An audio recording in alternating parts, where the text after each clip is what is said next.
Today we're going to talk about the Speedway Racing Association, the SRA. Do you remember the SRA? The SRA was designed for the riders. It was to help the riders. It was to have rules and regulations for the riders. Also fines if the riders were to have violations. Let's say a kill switch. I had one of those. I had a violation. I had to pay like $15 to the SRA. I'm still mad to this day. No, I'm not really mad. But they had a lot of rules and regulations, and the president of the SRA was my tuner, so I had to pay that fine. That was Jerry Fairchild.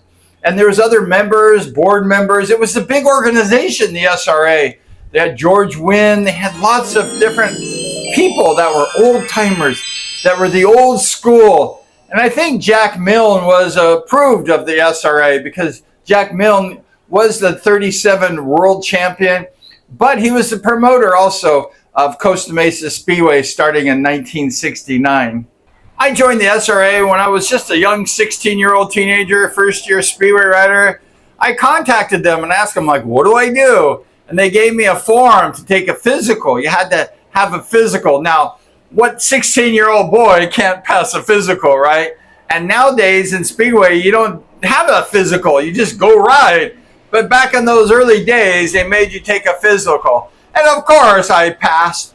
And then they made you take a rider's test to see if you could fall and that you could do these kind of things. So I fell before, but I never fell like, okay, fall now. And I went, and there was a referee guy, and he went ahead and did my testing at the OCIR, Orange County International Raceway. And I didn't sing that very well. But anyways, I went ahead and fell down. These guys said, fall down. And I fell down on my ass. And it didn't really hurt. And I passed. And I was able to ride. I took that rider's test. I took that physical. And that was the requirement that you needed to have as a rider for the SRA. I got my license for the SRA. It was on a little like credit card with my photo. And they went ahead and said I was a Division III rider. I didn't hardly know what a Division III rider was. And then they said, you got to wear white pants to get in the pits. And I said, what? And they said, yeah, you have to have long white pants. Everybody that gets in the pits has to have long white pants. And I said, no way, that's crazy. No 16-year-old boy back in that day would wear white pants to get in the pits. I mean, that's gay, white pants for a young boy. So I had to go to JCPenney's and buy a pair of bell-bottom white pants. And I didn't like that one, but that was required. So I went to the pits, and I was signing up, and I saw this old couple. It was Frida and George Wynn. And Frida was always like, you got your stuff. You have all this stuff. Blah, blah, blah, blah, blah. And I'm like, God, this old lady's a real hag. And then the husband was like, okay, honey, calm down. Calm down, honey. That was George Wynn talking to Frida. And Frida was always, blah, blah, blah, blah, blah. And I'm like, OMG, where am I? What planet did I come from? What planet am I here now? But that was the old days of the SRA. It was a little bit crazy. And you had to have these rules and regulations of wearing these white pants. These ugly white pants. I felt I was like a disco guy. And I said to him, why did you get these white pants? Where did this come from? And they said, it's an old rule and regulation back in the old days of Speedway in the 1930s.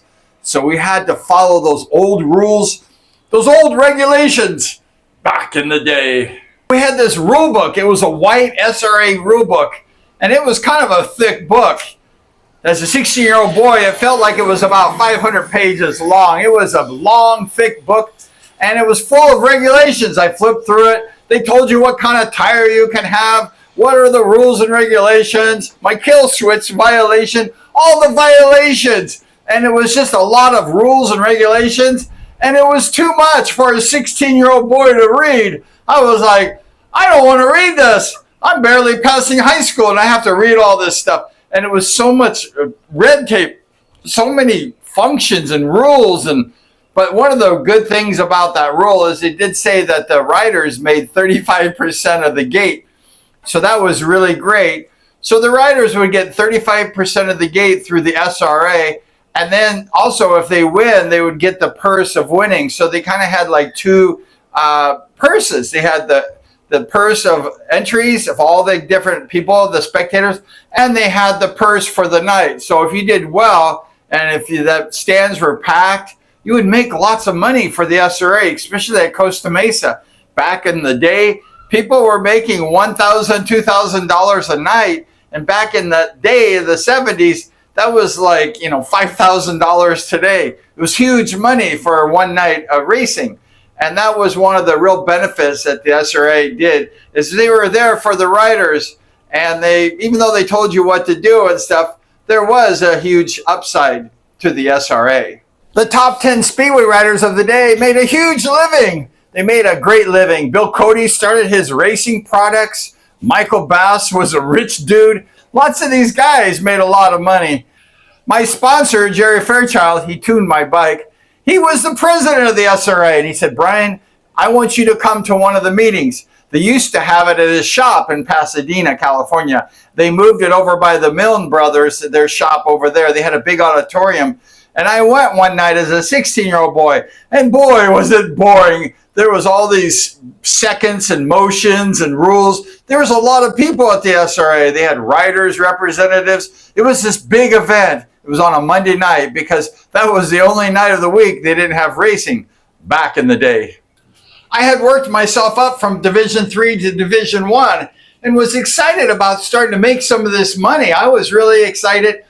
One day I was in Fairchild's shop and I was working on my bike, and Fairchild looked at me and said, Brian, can I talk to you for a second? And I said, yeah, Jerry, what's up?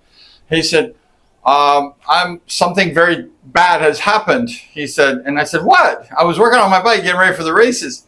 And he said, well, Harry Oxley has went ahead and cut the SRA, and there's going to be no more SRA. And you could almost see tears coming out of Jerry's eyes because he was so in love with the SRA to help the riders, to see Speedway making lots of money. And it was just sad. And I said, what? And he said, Brian, Speedway will never be the same again. And Jerry Fairchild was right. And he said, people will be racing for very little money in the future. He said trophies, but I think it's a little better than trophies. But he kind of meant that the heyday or the glory days of Speedway, of making this huge amount of money, is going to be over. And Jerry said to me, we're going to do a picket at the Costa Mesa Fairgrounds, and you have to come because you're my rider. And I'm like, I have to picket the Speedway track at Costa Mesa? And Jerry said, yeah, because I'm your sponsor and I'm the president.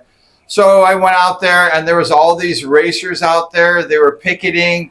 The whole area for the entranceway for the Costa Mesa Speedway was full of Speedway riders. Dub Farrell was out there, of course. He was a rider of Jerry's, and all the riders were out there. All the top riders were out there. And Larry Huffman, the announcer, was out there. And it was just sad. And all the people would come in, and they would drive their cars, I remember. And they would say, like, there's no Speedway tonight? And we'd say, no. And they'd turn their cars around, and they would leave. And to me, it kind of seemed like that was the end of the real glory days of the 70s of the Speedway. It kind of just ruined everything. It changed everything. People kind of stopped coming to Speedway. It was a real big blow to the sport of Speedway when we picketed, and basically everything changed after that. Things were not horrible, but that glory days, those wonderful days of Speedway, they seemed to be over right at that moment of the picketing. And when people were turning their cars around, they were leaving the Speedway on the Friday night.